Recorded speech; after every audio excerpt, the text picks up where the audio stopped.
കാസർഗോഡ് ജില്ലാ traditional artisans Congress പതാക ദിനവും വിശ്വകർമ്മ ജയന്തിയും സമുചിതമായി ആഘോഷിച്ചു. പിലിക്കോട് ഫൈൻ ആർട്സ് സൊസൈറ്റി ഹാളിൽ നടന്ന ചടങ്ങിൽ നിരവധി പേർ പങ്കെടുത്തു. This news sponsored by Emmanuel silks, Kanhangad, Kannur and Thrissur. പരമ്പരാഗത തച്ചുശാസ്ത്ര വാസ്തുവിദ്യാ വിദഗ്ധരുടെയും കരകൗശല തൊഴിലാളികളുടെയും സംഘടനയായ ട്രഡീഷണൽ ആർട്ടിസൻസ് കോൺഗ്രസ് ജില്ലാ കമ്മിറ്റിയുടെ നേതൃത്വത്തിലാണ് വിശ്വകർമ്മ ജയന്തിയും പതാക ദിനവും ആചരിച്ചത്. TAC ജില്ലാ പ്രസിഡന്റ് ബാബു അഴിക്കോടൻ പരിപാടി ഉദ്ഘാടനം ചെയ്തു. ഗവൺമെന്റിൽ നിന്നോ മറ്റ് നമുക്ക് സാഹചര്യങ്ങൾക്ക് ഒരു ആനുകൂല്യങ്ങളും കിട്ടുന്നില്ല.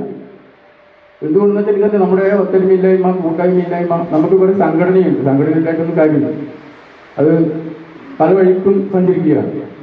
അപ്പോൾ നമ്മൾ ഈ TAC കൂടി നമ്മൾക്ക് എല്ലാവർക്കും ഇതിലകത്തുനിന്ന് ആഞ്ഞു പിടിച്ചു കഴിഞ്ഞാൽ നല്ലൊരു പ്രവർത്തനം കാഴ്ചവെച്ചാൽ നമ്മുടെ ആനുകൂല്യങ്ങളും മറ്റ് ഇതര കാര്യങ്ങളും ചെയ്താൽ പറ്റും എന്നുള്ളൊരു വിശ്വാസമുണ്ട്.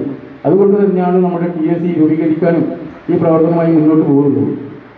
ചെറിയ സാഹചര്യം കൊണ്ട് നമുക്ക് കുറച്ച് കാലത്തോട്ട് വന്നെങ്കിലും ഇനി മുതലെങ്കിലും നല്ല രീതിയിൽ പോകണം എന്ന് മാത്രം പറഞ്ഞുകൊണ്ട് നമ്മുടെ എല്ലാവരും സഹായവും ഉണ്ടായാൽ മാത്രമേ, ഒത്തൊരുമയും ഉണ്ടായാൽ മാത്രമേ നമുക്കിത് മുന്നോട്ട് കൊണ്ടുപോകാൻ പറ്റൂ.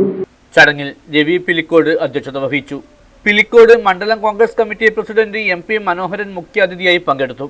KPGD ജില്ലാ പ്രസിഡന്റ് രാഘവൻ കുളങ്ങര മുഖ്യപ്രഭാഷണം നടത്തി.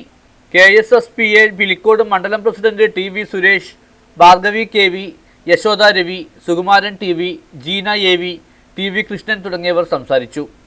ദാരുശില്പകലയിൽ ദേശീയ പുരസ്കാരം ലഭിച്ച മധു കോതോളിയെ ചടങ്ങിൽ വെച്ച് ആദരിച്ചു.